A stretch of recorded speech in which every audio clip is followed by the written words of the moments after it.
It is Font Fun Friday, and this one is super exciting. We are going to actually create our own font inside of Silhouette Studio. Hi, I'm Brenda Lambert. I'm a TJC licensed instructor for Silhouette. You found your way to Silhouette success, and I do hope you're going to join our little community. Now, we're not just creating any kind of font. We are going to make our own Dingbat fonts, and these Dingbat fonts are absolutely amazing. I'm obsessed with them lately. But we are going to take icons, design elements, special characters instead of letters and place them inside of font. These fonts are going to be available to you in your text style panel so that anything you want to pull into your design is tucked neatly inside of this font, and you don't have to worry about going up to file and down to merge and bringing in one element at a time. Everything is going to be right there for you. Now, the font creation panel is available in Business Edition. If you don't have Business Edition yet, I highly recommend you grab that up. There is a deal running on Amazon right now. I'll put that link in the description. You should actually play this video while Silhouette Studio is open and running so that you don't miss any of the steps. The first thing you want to do is to prepare your characters. Now, I went over into Canva and I typed in Halloween silhouettes, and I just picked out the ones that I liked best and saved them as a PNG on a transparent background. Then I brought them into Silhouette Studio. Now, I do have my auto trace on, so if I double click on these, you can see that it does bring up the editing points on all of them. However, some of them, like the witch's hat or the potion bottle, don't have cut lines on the inside. We need those cut lines. So we are going to close out the editing points and we're going to open up the trace panel. Now I'm going to go through and trace each and every one of these individually, and the prep work on this does take a little bit of time, but it's totally worth it in the end. And I'm going to speed up this process so you guys don't have to sit through the whole thing.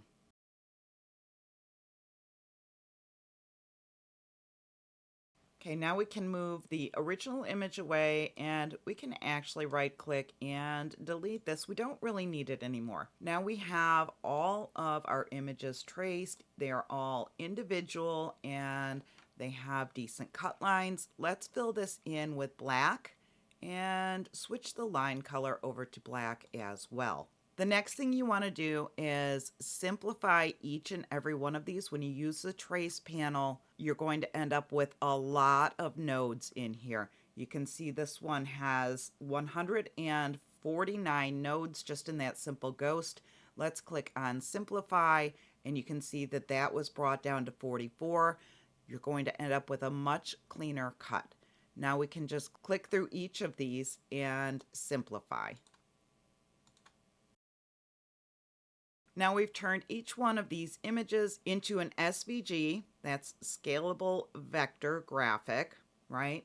So these can be teeny tiny and the cuts are still going to be accurate. Now we can go ahead and open up the font creation panel. That's this little icon down here. It looks like a handwritten A with a pen or a pencil. And it does take a few minutes for this panel to open. You have to bring your patience when you're working with the font creation in Silhouette Studio.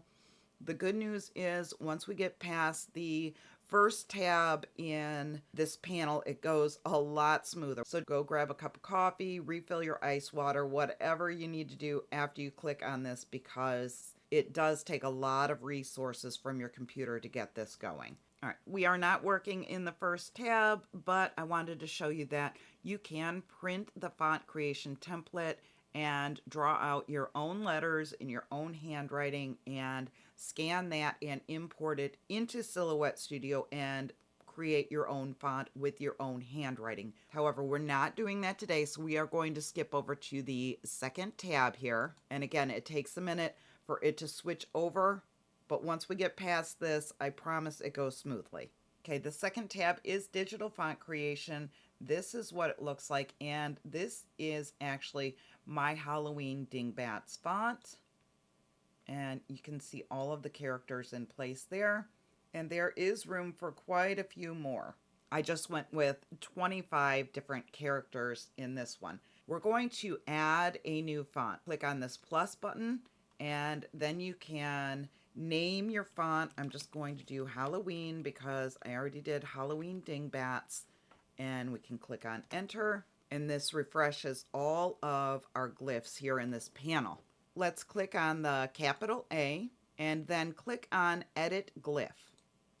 That takes us to a completely different screen. So let's click back onto our design page that we were working on. Right click on our first little character here, copy, go back to the font glyph A page, right click and paste. Now you can see this little guy's teeny tiny up in the corner.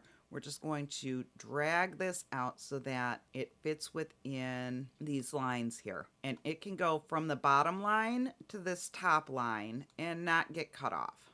Once you have him pasted into place and scaled to size, you want to save glyph.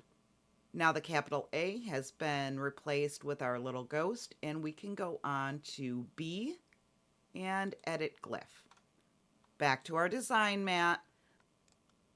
Copy the second image, click over to font glyph B, right click and paste. Again, it comes in teeny tiny and we can stretch that out. This one can go almost completely from side to side here, and you can set it all the way down at the bottom line, or you can have this one more towards the middle, but you want to keep all of them in between this top dotted line and the bottom dotted line, and then save glyph. We're going to do C, edit glyph, click over to our design page, right click, copy, over to the font glyph page, right click, paste, and pull this out. And save glyph.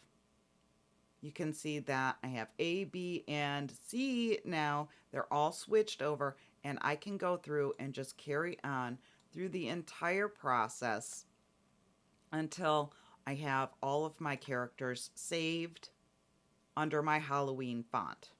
Now let's look down at the bottom. You can see you have different save options. First one is a test run. It installs the font for use in Silhouette Studio until the application is closed, but the font will not be saved. So if you click on test run, you can open up another page and make sure that all of your characters have been saved properly. But if you close Silhouette Studio out, your work will not be saved. The second option is save final version and install. This saves your final font as a TTF file and installs the font for use in all applications. That means you have created a font that you can save and install on your actual computer and use in different programs. I think that is super cool.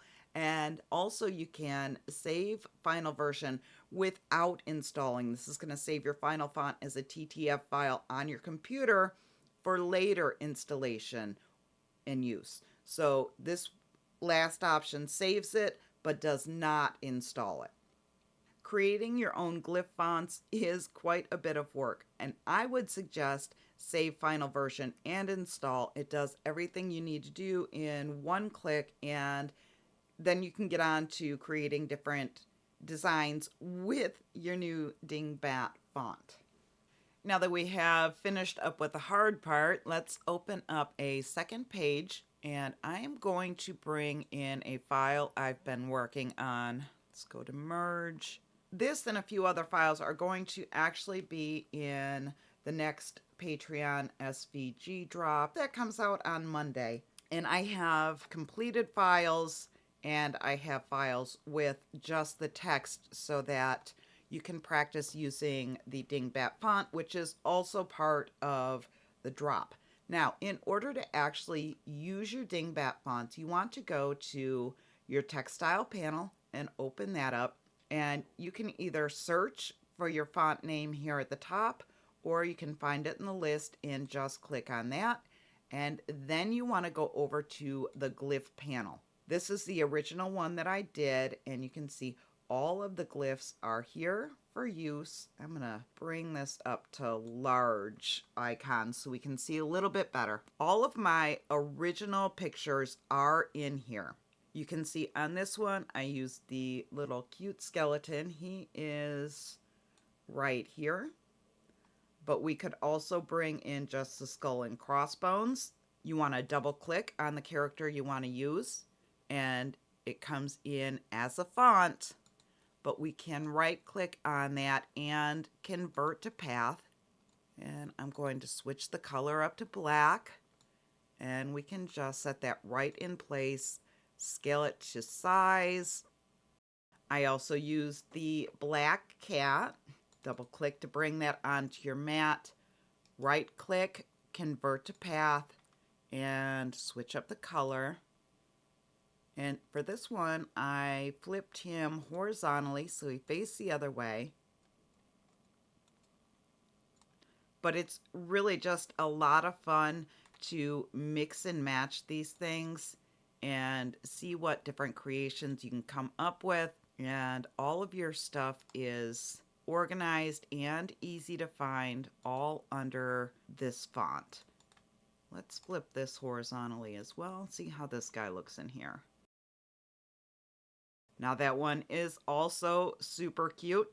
Again, you can mix and match and create whatever design you want to create. All of your Halloween images are here in one place. You don't have to keep going back to File and Merge to bring in different graphics to try them out. You can do Halloween, you can do Christmas, you can do the swooshes and decorative borders. There are so many possibilities, and this does take a little bit of time and effort, but you've totally got this. Now go check out the rest of the videos in the Font Fun Fridays series, or go create something amazing, and I'll see you in the next video.